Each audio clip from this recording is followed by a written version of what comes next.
আসসালামু আলাইকুম রহমতুল্লাহ বরকাত। আলোচনা সমালোচনা থাকবেই, তাই বলে কি এরকম মুখ খারাপ ব্যবহার করা লাগবে? চলুন আমরা একটা ভিডিও ওরা গণহত্যাকারী, ওরা রাজাকার। আপনি ওদের পক্ষ নিয়েন না, আমি আপনাকে বলছি না, আপনি ওদের পক্ষ নিয়েন না। আপনি আপনারটা বলেন, আপনি আপনারটা বলেন, আপনি আপনারটা বলেন। গালাগালি করেন না, গালাগালি করেন না, গালাগালি করেন না, গালাগালি করেন না। এটা অনলাইনে গালাগালি করেন না।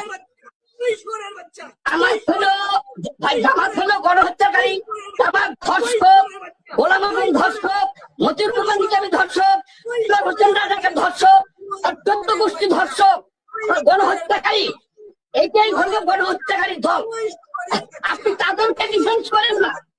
আপনি হলেন নব্য রাজাকার, একটা 25 কোটি টাকায় বিক্রি হওয়া রাজাকার আপনি। আমি তো আপনাকে শুয়ারের বাচ্চা বই নাই, কিন্তু আপনি বলতেছেন এটাই বোঝা যায়। আপনার কোনো শিক্ষা দীক্ষা নাই, আপনার শিক্ষা দীক্ষা চরিত্র নাই, আপনি নব্য রাজাকার, আপনি মুসলমান। একজন মুসলমান হিসাবে এরকম ভাষা ব্যবহার করা, তাও অনলাইনে টক শো লাইভ চলতেছে। আল্লাহ আমাদের সবাইকে হিদায়াত দান করুক।